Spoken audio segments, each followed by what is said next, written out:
दोस्तों 2024 में सावन का महीना कब है और कितने सोमवार पढ़ेंगे, सावन की समाप्ति कब है तथा रक्षाबंधन कब है और व्रत का पालन कैसे करें, व्रत में कौन सी चीजें नहीं खानी चाहिए और एक ऐसा उपाय हम इस वीडियो में बताएंगे जिससे आपकी भोले बाबा की कृपा से 7 जन्मों की परेशानी भी दूर हो जाएगी। जानिए सब कुछ इस वीडियो में। सबसे पहले सुंदर सी इस वीडियो को लाइक करके कमेंट में लिख दें हर हर महादेव, ओम नमः शिवाय। दोस्तों सावन का महीना शिव भक्तों के लिए प्यार की सौगात लेकर आता है। यही वो महीना है जिसे हम प्यार का महीना भी कहते हैं। पक्षियों की चहचहाहट मधुर संगीत में बदल जाती है, वर्षा ऋतुओं का आगमन होता है, प्रकृति जगमग्न हो जाती है, खूबसूरत शब्दों में आपस में बातें करती है। साथ ही साथ शिव भक्त बड़े जोरों शोरों के साथ सावन के महीने का बड़ी ही बेसब्री से इंतजार करते हैं। सावन में भगवान शिव धरती पर आकर अपने हर भक्त के घर में वास करते हैं और उनकी सच्ची भक्ति से धन धान्य करते हैं। सावन का हर एक दिन बहुत ही शुभ माना जाता है। हर दिन पवित्र होता है, हर दिन भगवान शिव की पूजा की जाती है।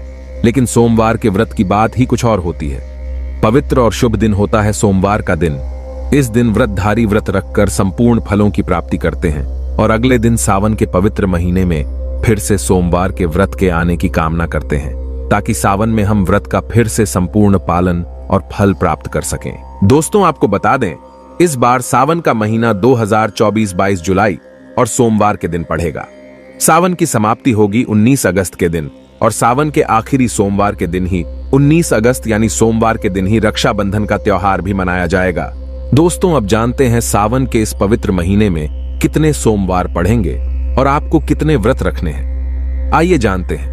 सावन मास का पहला दिन 22 जुलाई दिन सोमवार है। पहले ही दिन सावन में सोमवार पढ़ने से 4 चांद लग गए हैं। सावन का दूसरा सोमवार व्रत 29 जुलाई दिन सोमवार है। तीसरा सोमवार व्रत 5 अगस्त, सावन का पवित्र चौथा व्रत 12 अगस्त के दिन पढ़ेगा और 19 अगस्त को 5वां सोमवार है। दोस्तों ऐसे में कुल मिलाकर 5 सोमवार पढ़ेंगे और अंत में 19 अगस्त यानी सोमवार के दिन सावन समाप्त हो जाएंगे। दोस्तों ऐसे में हम जानते हैं सावन के इस पवित्र महीने में कौन सी गलती नहीं करनी चाहिए जिससे कि शिव नाराज न हो। और सावन व्रत में ये फल तो कभी मत खाना नहीं, तो भगवान भोले बाबा आपसे क्रोधित हो सकते हैं, आपका व्रत टूट सकता है। आइए जानते हैं कुछ ऐसी सावधानियां जिसे भूलकर भी नहीं करना चाहिए। दोस्तों नंबर 1, शास्त्रों में कहा गया है कि व्रतधारी को उधार मांगकर फल आदि नहीं खाने चाहिए। इससे पाप लगता है और व्रत अधूरा रह जाता है। सोमवार का व्रत हो या कोई भी व्रत क्यों ना हो, पड़ोसियों से मांगकर भी व्रत आदि में फल वगैरह नहीं खाने चाहिए। व्रत में उधार मांगकर खाने से व्यक्ति का व्रत झूठा हो जाता है। ईश्वर की शरण में आने पर व्यक्ति को झूठ नहीं बोलना चाहिए, कर्ज नहीं लेना चाहिए, चुगली आदि नहीं करनी चाहिए, उधार मांगकर भी नहीं खाना चाहिए। अगर आपको कोई अपनी मर्जी से खाने के लिए व्रत में कुछ देता है तो उसे आप खा सकते हैं, लेकिन व्रत में कम से कम उधार मांगकर फल आदि नहीं खाना चाहिए। इससे पाप लगता है और व्यक्ति की पवित्रता भंग हो जाती है। दोस्तों नंबर 2, सोमवार का व्रत हो या सावन का व्रत, आपको नाशपाती नहीं खाना चाहिए। दरअसल इस फल का नाम नाश यानी नाश करने वाला होता है, इसलिए इस फल को व्रत में नहीं खाना चाहिए। व्रत आदि को छोड़कर किसी और दिन आप कभी भी खा सकते हैं, लेकिन अगर जिस दिन आपका व्रत हो उस दिन नाशपाती का सेवन नहीं करना चाहिए। भगवान को भी नाशपाती नहीं चढ़ाना चाहिए। दोस्तों नंबर 3, कुत्तू या सिंगाड़े का आटा खाने से भी आपका व्रत टूट सकता है। आपको बता दें, लंबे समय से रखा हुआ आटा आपका व्रत भंग कर सकता है। दरअसल पुराने आटे में घून आदि कीड़े वगैरह पड़ जाते हैं जो ठीक तरह से दिखाई भी नहीं देते। ऐसा आटा खाने पर दरअसल आप मांस का सेवन करते हैं और व्रत में कीड़े खाना घोर पाप के बराबर माना गया है और आपका व्रत भी भंग हो जाता है। व्रत में ताजा आटा खाना चाहिए। लंबे समय से रखे हुए आटे में कीड़े पड़ जाते हैं, ऐसा कभी न करें। व्रत हमेशा शुद्धता में ही रखना चाहिए। सावन का महीना बड़ा ही पवित्र महीना माना गया है, इसीलिए ये 5 चीजें भगवान शंकर के पास कभी न रखे। तो चलिए जानते हैं। दोस्तों नंबर 1, जहां रखा हो शिवलिंग या महादेव की कोई भी प्रतिमा तो वहां पर भूल कर भी चप्पल जूते लेकर नहीं जाना चाहिए। जरा सोचिए, जब आपके कमरे में कोई चप्पल लेकर प्रवेश करता है तो आपको कितना क्रोध आता है।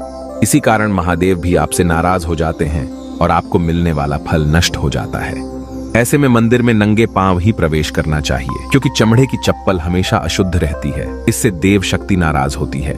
दोस्तों नंबर 2, अक्सर महिलाओं को मासिक धर्म आ जाता है और वो बिना किसी को बताए पूजा पाठ कर लेती है, जो कि शास्त्रों में वर्जित माना गया है। इस समय महिलाओं को जानकर भी अनजान नहीं बनना चाहिए। अगर आपको मासिक पीड़ा है तो घर के बने मंदिर में या बाहर बने मंदिर में कभी प्रवेश नहीं करना चाहिए। इससे देव शक्तियां नाराज होकर आपसे क्रोधित हो सकती है। ऐसे समय में शिवलिंग को छूना घोर पाप के बराबर माना गया है।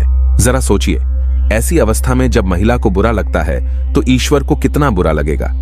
इसीलिए महिलाओं को ऐसी अवस्था में मंदिर यात्रा, घर में पूजा पाठ, भगवान की प्रतिमा को छूना या तुलसी में पानी भी नहीं डालना चाहिए।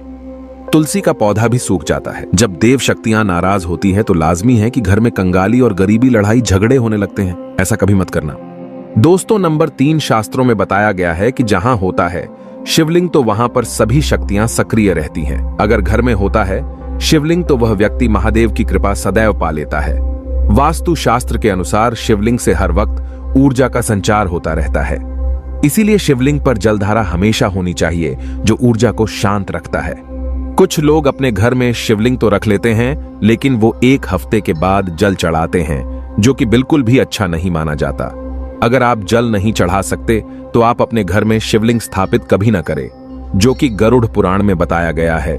इससे उल्टा घर में विनाश होता है। दोस्तों, नंबर 4 शास्त्रों में बताया गया है कि तुलसी और महादेव का बैर माना गया है। इसी कारण तुलसी में शिवलिंग और गणेश की प्रतिमा को नहीं रखा जाता। कई लोग जाने अनजाने में शिवलिंग को तुलसी में रख देते हैं और घर में परेशानियां आना शुरू हो जाती हैं। इससे महाशक्तियां क्रोधित हो जाती है। शिवलिंग पर तुलसी भी नहीं चढ़ाना चाहिए। तुलसी में और शिवलिंग में कुछ दूरी होनी चाहिए। दोस्तों, नंबर 5 घर का मंदिर या बाहर का मंदिर। किसी भी मंदिर में ऐसे व्यक्ति को प्रवेश नहीं करना चाहिए जिसने स्त्री प्रसंग अर्थात संभोग किया हो या उसने मांस खाया हो। अगर आप शारीरिक रूप से गंदे हैं तो मंदिर के आस पास भी नहीं जाना चाहिए। घर के बने मंदिर में कोई कपड़ा आदि डाल देना चाहिए। जरा आप ही सोचिए, क्या आप मांस खाकर या स्त्री के साथ शारीरिक संबंध बनाकर भगवान के पास जाएंगे और क्या वो आपसे प्रसन्न होंगे? बिल्कुल भी नहीं। वो आपसे क्रोधित हो सकते हैं और आपसे नाराज हो जाएंगे। शास्त्रों में इसे घोर पाप माना गया है। इससे व्यक्ति नरक में जाता है। ऐसा दुष्ट स्वभाव मनुष्य की बर्बादी का कारण माना गया है। ऐसा न करें। ईश्वर के सामने हमेशा नहा धोकर मन पवित्र लेकर ही जाना चाहिए। इससे सभी शक्तियां आपसे प्रसन्न रहती हैं। दोस्तों, सावन के महीने में महादेव को ऐसे बेल पत्र कभी मत चढ़ाना, बहुत ही अशुभ माना जाता है। दोस्तों, पौराणिक मान्यताओं के अनुसार बेलपत्र चढ़ाने से शिव जी का मस्तक शीतल रहता है। बेलपत्र से भगवान शिव की पूजा करने से दरिद्रता दूर होती है और व्यक्ति सौभाग्यशाली बनता है।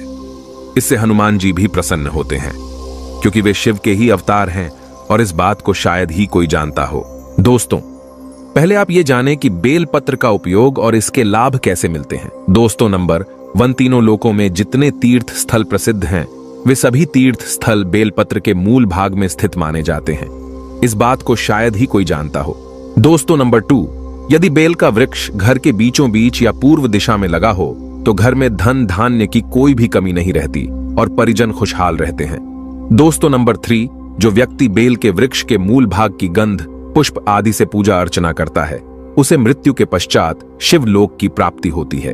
दोस्तों, अब जानते हैं बेल पत्र से जुड़ी कुछ खास बातें। चतुर्थी, अष्टमी, नवमी, चतुर्दशी और अमावस्या तिथियों को संक्रांति के समय और सोमवार को बेलपत्र नहीं तोड़ना चाहिए। पूजा से 1 दिन पूर्व ही बेलपत्र तोड़कर रख लें। दोस्तों, आपको बता दें, बेलपत्र कभी अशुद्ध नहीं होते।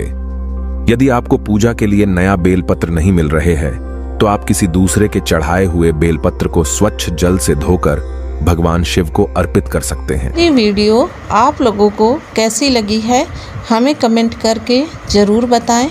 वीडियो हमारी फुल वॉच करने के लिए आप सभी लोगों का बहुत बहुत धन्यवाद।